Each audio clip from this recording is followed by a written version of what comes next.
too good yet. Okay, so we're going to get started with Mark Weiser, and then we're going to go to Anthony Dasher. Oh, I was not on mute. I was still muted. So sorry.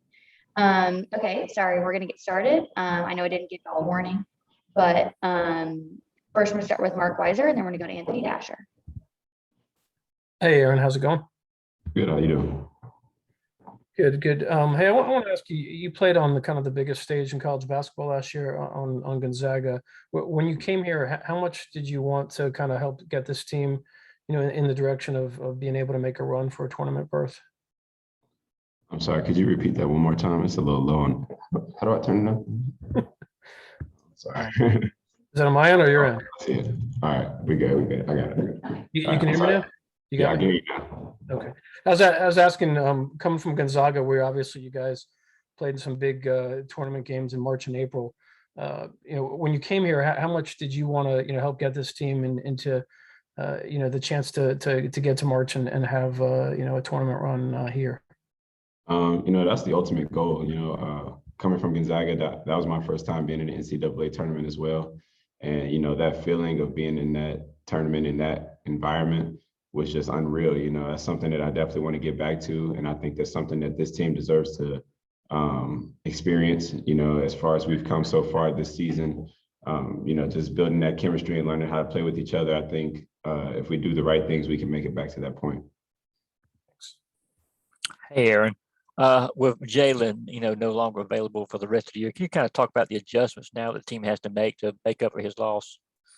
One thing Coach always says in practice is, next guy up. We gotta, just because one guy goes down, we can't, fold or, not respond. We have to have somebody that's willing to step up, and it might not just be one guy. It might be 5 guys or 6 guys. The whole team has to make adjustments, especially with a player like Jalen who can score, play defense, rebound. He did it all for us. So, I think it's going to be a complete team effort in making up for his efforts.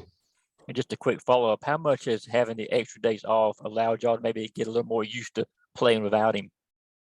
It was definitely needed. Like I said, without him being in the game, it's going to be tough to figure out how we're going to score and rebound and all those types of things without him. But, as far as the chemistry goes and, just finding how to make up for those things, I think we're doing a really good job of figuring it out on the fly with the 8 to 10 days that we had off, and I think we'll be ready come tomorrow. Okay, next we're gonna go to Jack Leo and then CW69. Yeah, just kind of the significance of the loss of Jalen Ingram. There's definitely, just the on the court stuff, but also, that's a leader. When he went down, the players have talked about just what a big deal it was to have that guy not out there. What does it mean to you? It means a lot. Like I said, J.I. was a really good player. He was a really good leader. He was stepping into his role very well for this team and doing a lot of great things for us. So we're definitely going to miss him. And, the rest of the season and every win that we get from this point on is going to be dedicated to him and his hard work and everything that he's put in for this team, along with PJ as well. Those guys really sacrificed everything to be here. I think J.I.'s 6th year and PJ's fifth or 6th year. But either way, those guys, they didn't have to come back here to play. They decided to do that. And, it was a big thanks to them that this team is where it is right now. So, like I said, every game from this point on is going to be dedicated to them.